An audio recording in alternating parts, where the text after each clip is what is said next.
Gente, apesar de todo o pessimismo que a gente vê por aí, né? Eu vou ser bem sincero com vocês, eu continuo otimista.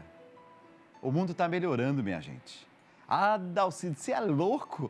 Olha aí, você está iludido. É.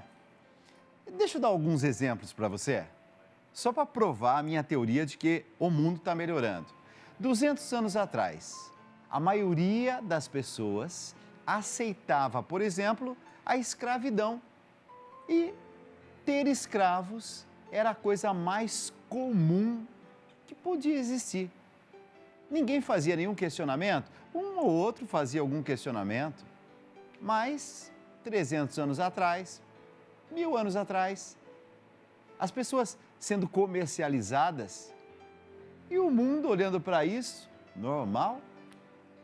Ah, mas hoje também tem, Dalcides, contrabando de pessoas e assim por diante. Sim, eu não tenho dúvida disso. E esse é um grave problema na nossa história e nos tempos atuais. Mas veja que hoje há uma consciência infinitamente maior do que 100 anos atrás, 200 anos atrás, 500 anos atrás.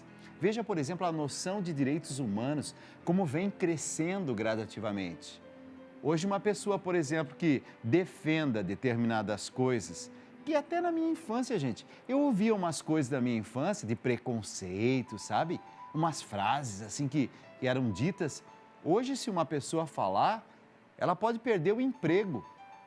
Pode até trabalhar assim num lugar famoso, pode trabalhar num grande veículo de comunicação e tudo mais. Dependendo daquilo que fala, falou uma bobagem, corre o risco de perder o emprego. Nesse novo mundo, né, não tem mais lugar para algumas brincadeirinhas que eu me lembro assim, dos adultos fazendo quando eu era criança. Eu não entendendo direito, mas hoje eu digo assim, nossa, falavam essas coisas, é. E às vezes era questão de raça, às vezes era questão de cor, às vezes era questão de pobreza, de lugar onde nasce. Hoje não tem mais graça. Umas piadas que pareciam engraçadas lá no passado. Nós estamos tomando consciência. Ei, você não ridiculariza uma pessoa achando que tem graça nisso. Hoje a gente olha para alguém, por exemplo, que vive na rua, um mendigo, e a gente está tomando consciência que, opa, tem alguma coisa que está errada. Mas só que esse é um ponto que eu queria tocar agora. Nem tudo a gente se espanta. Eu falei agora da escravidão lá do passado, algumas coisas que eram assim, tido como preconceito, hoje em dia a gente nem ousa mais falar, um ou outro ainda pensa umas coisinhas bobas assim, ah, aquele lá, ó o lugar que nasceu, aquele lá, ó que região que é do país, aquele lá, ah, não sei o que lá, é pobre, é rico. Veja que cada vez mais a gente está ficando crítico nisso. Eu não dou risada para mulher, por exemplo. Era comum quando eu era criança ouvir assim, ah, isso aí é coisa de mulher, ah, mulher dirige mal, ah, mulher não sei o quê, lugar de mulher é no tanque de cozinha, lá no tanque para lavar roupa, ah, não sei o que lá. Hoje, essas bobagens não têm mais graça. E se alguém falar, a primeira coisa que essa mulher, que talvez seja assim uma namorada dele vai dizer, fala, nossa senhora, com quem que pretendo casar? Esse cara aí é um ogro. Meu Deus do céu, como ele... Nossa, que ignorância!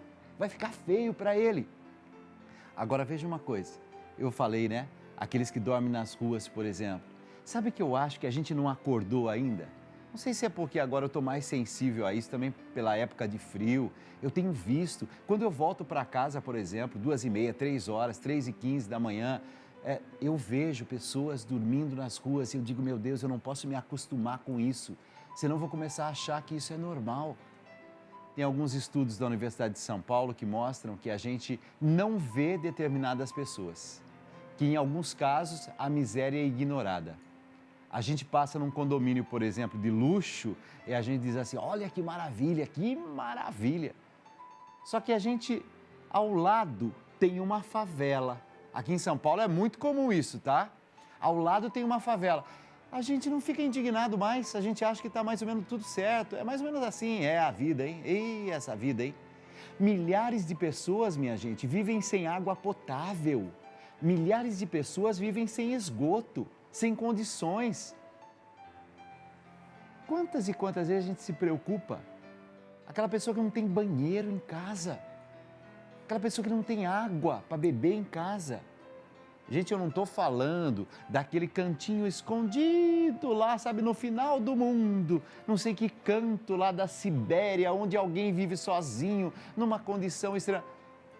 Eu estou falando de uma cidade a mais rica do Brasil, hein? Estou falando de uma cidade de São Paulo, por exemplo. Cuidado para não se acostumar.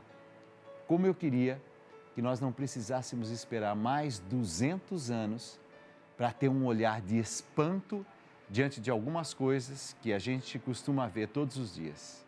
A miséria nas ruas das nossas cidades. Eu não quero me acostumar com aquilo que é realidade, está gritando aos olhos. Eu não quero me acostumar com aquilo que não é humano. Não é humano. Pensa nisso.